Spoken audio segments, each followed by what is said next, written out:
So Neil, we did a video recently on being an ectomorph as a cyclist, which you are, and Chris Froome. I can identify. You can identify as an ectomorph. Yeah, as a beanpole, mate. As a beanpole. Yeah. Well, I identify as a mesomorph, apparently, according to you. And we did have quite a few people in the comment section saying, "Can you do one on mesomorphs?" So, I'm here right in front of you. Tell me what I've got to do. Mate, stop lifting those weights. You're too jacked. Yeah. No. As I was telling you, I used to years ago, but these days, mainly lower body. I go to the gym once a week. The only thing I do just to keep a bit of because I find my upper body goes floppy. Yep. If I don't do anything, I do dips. And I do chin-ups. Yeah. That is the only upper body I do. Wow, and you hold quite a lot of mass on your biceps and your pecs and your traps.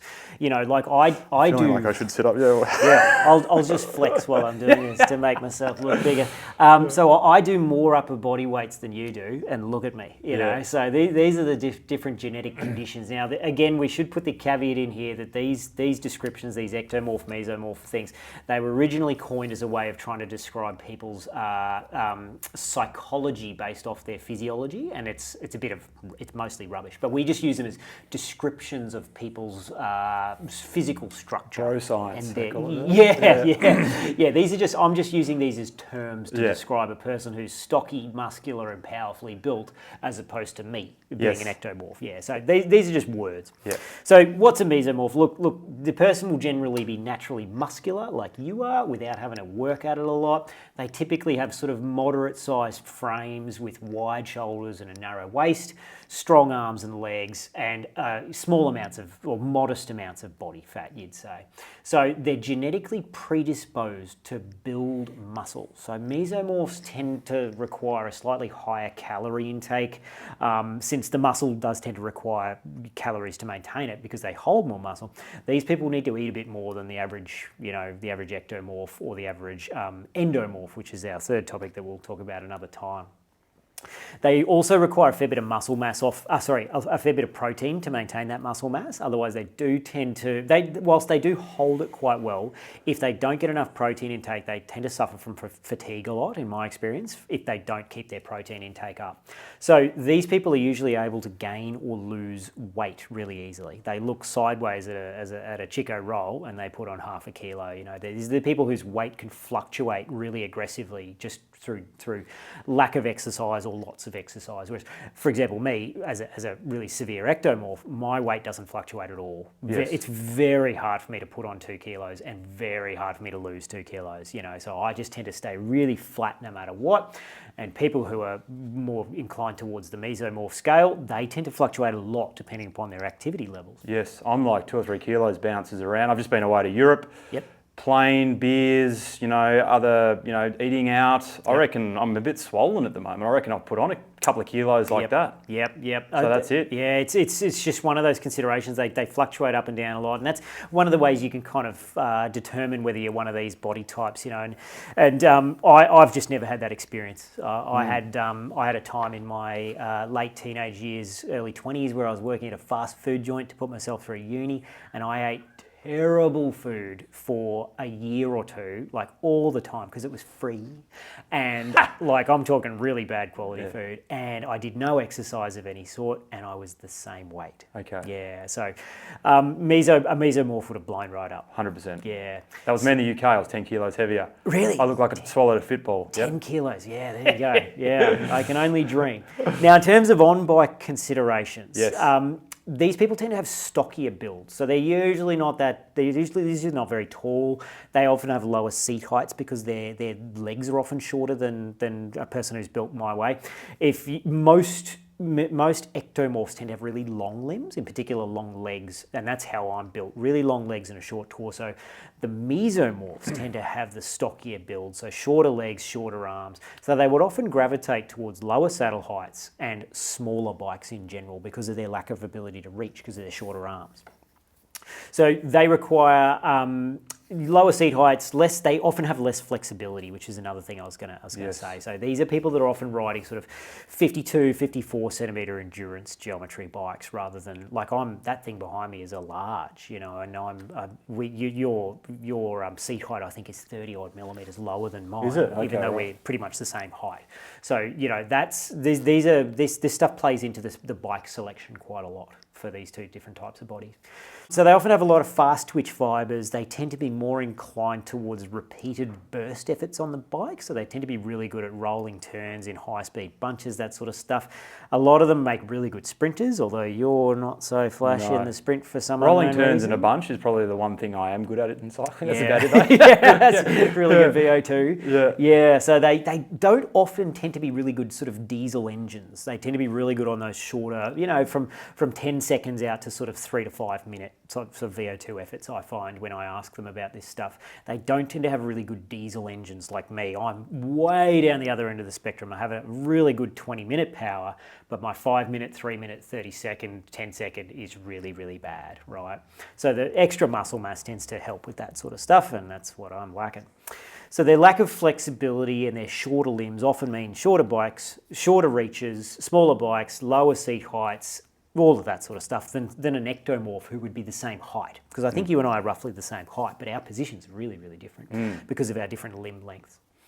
So that's how you know if you're a mesomorph. Now, in terms of dietary stuff, I find that they just have to keep the calorie intake up, or they get really fatigued, but they don't lose weight easily. So don't try, and my advice for anyone out there who's listening to this who is structured like this, don't try and turn yourself into something you're not. You'll struggle to be a 62 kilo mountain goat. Work on your strengths. If you try and change your metabolism type too much, it just doesn't work. You've got to work on your strengths, which in your case is to stay strong. Don't try and win races at the top of massive mountains because you're going to get rolled by the beanpoles like me. And work on the stuff that you're good at, which is those repeated short burst efforts, those VO2 max efforts, and enter races if you're racing or competing. Enter races where that's how you're going to win the race. That's, so rolling terrain with short, punchy climbs or flat circuits. Windy, crosswinds. Crosswinds, they're my nemesis, mate. I love a crosswind. Yeah. See, exactly right. So work on optimizing what you have, because of the few people lots of people I've met over the years who've tried to turn themselves into something they're not, with one of our body types trying to go the other way, never works out. Can I tell you what I feel my biggest issue is, and I'm speaking on behalf of the mesomorph community, Sure. Go for it. is no matter what I do, I feel like I cannot get aerodynamic. And obviously, the frontal area on a bike, particularly the person, is probably the biggest drag there is. Are there any recommendations you have as a sports physiotherapist for 10 years and now bike fitter on what I can do to get myself in? Yes, there's two things, and they're both the same thing: hip mobility. Oh, yeah, okay. I know about that Which one. is what you don't have. Yeah. So you've drawn the short end of this straw a little bit because your hip mobility is so bad. You have to sit really upright, and even then, your symmetry is not that flash, and you do rock a bit under heavy load. That's as good as you get. So you're painting a picture of a good cyclist there. Yeah. I always say to people, there's a lot of things you can be born with which predispose you towards being good at this sport, and hip mobility is one of them. Yeah. Look at Remco. Why is he so fast? Obviously, he's got a great he's got a great cardiovascular engine. He's very powerful. But one of the big reasons is because he can operate in extremely deep aerotucks for long periods, so he's so aerodynamic. So, it's just, I will admit that a lot of this is kind of genetic luck of the draw. Yep. You drew one of the short straws here. But what about getting narrower bars and forcing yourself in? It could work if you can tolerate it. Okay. Yes. So if you're really, really upright, you've got to work on lengthening your hammies, working on your hip mobility, training yourself to operate in aerotucks for long periods, literally by practicing it. Exercises which promote forward pelvic rotation, like deadlifts and single leg weighted arabesques and stuff like that, to keep your hamstrings long and to keep your hips good at operating in those deep positions. All of that sort of stuff will help. But being born with the genetic luck that you've been born with your hips, it's always going to be hard, mate. Okay. It's always going to be hard. So just go back to shot put. Yeah. Don't take up triathlon, because a time trial bike will be a nightmare. Yes. For for you if you've got that sort of hip mobility. And you don't see many mesos doing that sport, do you? Some of them who've been born with better hip mobility do really well, but no, generally not. Yeah, it's generally those leaner builds that are better for those long cardiovascular efforts too. A very long, steady state cardiovascular effort as opposed to a short burst effort.